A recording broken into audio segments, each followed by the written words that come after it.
Welcome dear students in this class.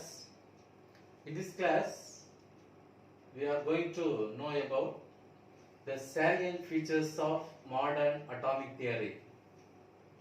The salient features of modern atomic theory or the postulates of modern atomic theory. நவீன அணுக் கொள்கைகள்.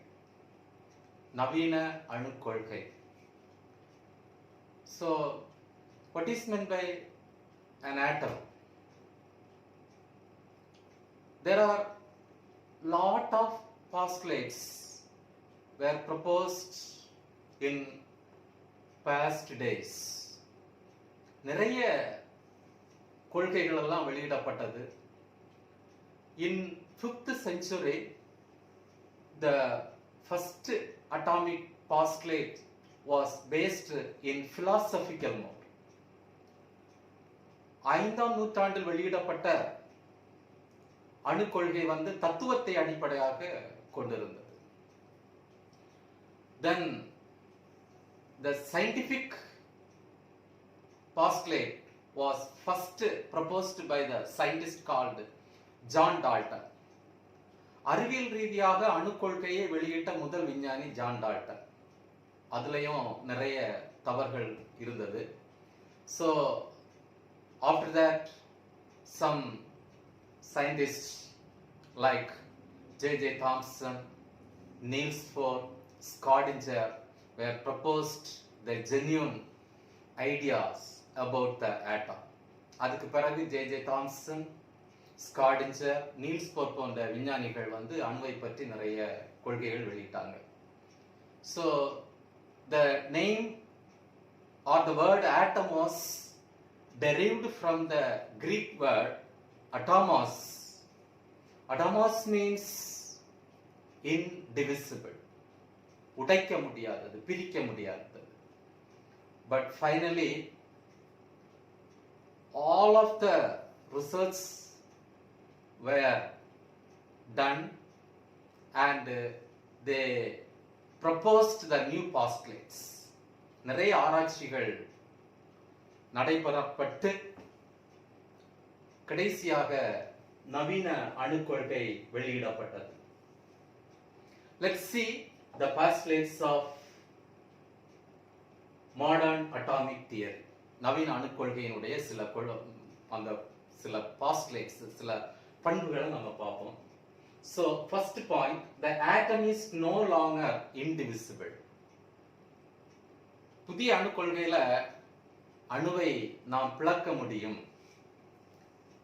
So there is a presence of inner minute particles like proton, electron and neutrons in the atom.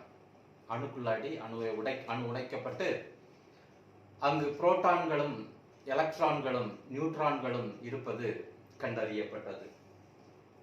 The next point, same element may have different atomic mass. ஒரே மாதிரியான தனிமங்களுக்கு வேறு விதமான அணு நிறைகள் இருப்பதாக கண்டறியப்பட்டது. What is atomic mass? அணு நிறை என்றால் என்ன? The sum of protons and neutrons. So that is called as atomic mass. Protons க்கும் நியூட்ரான்ஸுக்கும் உள்ள கூடுதல் அல்லது எலக்ட்ரான்ஸுக்கும் நியூட்ரான்ஸுக்கும் உள்ள கூடுதல். So that is called as atomic mass. Then what is atomic number? The number of neutrons. அணு எண்ணுன்னா என்னது? புரோட்டான்களின் எண்ணிக்கை அல்லது எலக்ட்ரான்களின் எண்ணிக்கை. So the atomic mass is insisted in the right extreme corner and the atomic number in the left extreme corner. ஒரு அணுவை எழுதும் பொழுது அதனுடைய அணு நிறையானது வலது பக்கத்துல அதனுடைய அந்த முனை பகுதியில குறிக்கப்படுகிறது. அணு எண் இடது பக்கத்துல கீழ்ப்பக்கம் அதனுடைய முனை பகுதியில குறிக்கப்படுகிறது.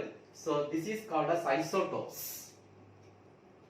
Or these are called as isotopes. இவைகள் என்னவென்று அழைக்கப்படுகிறது அப்படின்னா ஐசோடோப்புகள் என்று அழைக்கப்படுகிறது. What is meant by isotopes? Isotopes means the elements having same atomic number and different atomic mass. That means the same elements having same atomic number and different atomic mass. ஒரே விதமான தனிமங்களுக்கு வேறு விதமான அணு நிறையும் ஒரே விதமான அணு எண்களும் கொண்டிருந்தால் அவைகள் ஐசோடோப்புகள் என்று அழைக்கப்படுகிறது. So the isotopes plays a vital role in medical field. இந்த ஐசோடோப்புகள் வந்து அதாவது மருத்துவ துறைகளில் அதிகமாக பயன்படுத்தப்படுகிறது. The next one, different elements may have same atomic mass. வேறு விதமான தனிமங்கள் ஒரே விதமான அணு நிறைகளை பெற்றிருக்கலாம். So that is called as isobars. Example, argon and calcium. Here same atomic mass but different atomic number. The next point is atoms are no longer indestructible. Indestructible. That means அணுவை நாம் ஆக்கவோ அழிக்கவோ முடியாது. But one atom can be transmuted into another form. ஒரு அணுவை சில process பயன்படுத்தி வேறு அணுக்களாக மாற்ற முடியும். So that process is called as artificial transmutation. தமிழ்ல என்ன பேர் அப்படின்னா செயற்கை மாற்று தனிமமாக்கல். செயற்கை மாற்று தனிமம் ஆக்கல். Then the energy of an atom can be calculated from its mass. It's a very important point here. ஒரு அணுவினுடைய ஆற்றலை அதனுடைய நிறையை பயன்படுத்தி நாம் கணக்கிட முடியும். So here there is one very important formula, that means Einstein formula, E is equal to mc square. இங்க ஒரு முக்கியமான ஒரு வாய்ப்பாடு பயன்படுத்தப்படுகிறது, ஐன்ஸ்டீன் வாய்ப்பாடு. So we know Einstein is the scientist for the scientists. Sorry, Thomas Alva Edison is a scientist for the people. Scientist for the people. Einstein is the scientist for the scientists. Once again I am saying, in the world record they are saying Einstein is the scientist for the scientists.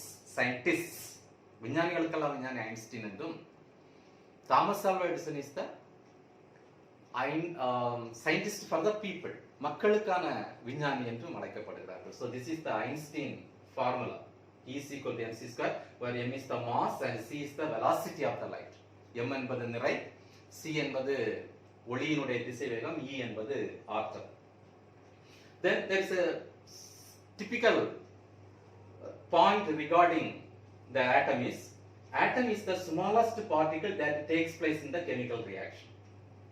ஒரு சின்ன ஒரு தெளிவான ஒரு point ஒரு அணுவை பற்றி. அணு என்பது வேதிவினையில் பங்கு பெறக்கூடிய ஒரு நுண்ணிய துகள்.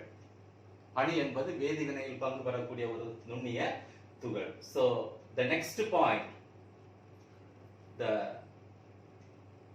atoms may not always symbol whole number ratio in the molecule. ஒரு மூலக்கூறுல அணுக்கள் வந்து எளிய முழு எண் விகிதத்தில் இருக்கலாம், இல்லாமலும் இருக்கலாம். So the atoms may not always symbol whole number ratio in the molecule. First let's consider the glucose. Glucose நமக்கு தெரியும். Formula C6H12O6. So அந்த ரேஷியோவை எடுத்துக்கிட்டோம் அப்படின்னா C ratio H ratio O, அதாவது CHO. Carbon 6 atoms and hydrogen 12 atoms, 12 அணுக்கள், and again oxygen 6 atoms. Oxygen 6 அணுக்கள் இருக்குது. So this is not simple whole number ratio because there is a presence of common table. இத வந்து நம்ம எளிய முழு எண் விகிதம்னு சொல்ல முடியாது. ஏன்னா இதை என்ன செய்யலாம், நம்ம 6 ஆல் வகுத்தோம் அப்படின்னா அதை சிம்பிளிஃபை பண்ணி 1:2:1 என்று மாற்றலாம். எனவே this is not simple whole number ratio. இது எளிய முழு எண் விகிதம் கிடையாது. But if you consider sucrose, we know sucrose, zini, bakery ஐட்டம்ஸ்ல பயன்படுத்துவோம், டீ போடுறதுக்கு பயன்படுத்துவோம். So that is called as sucrose, சர்க்கரை. Here the carbon hydrogen ratio is 12 is to 22 is to 11.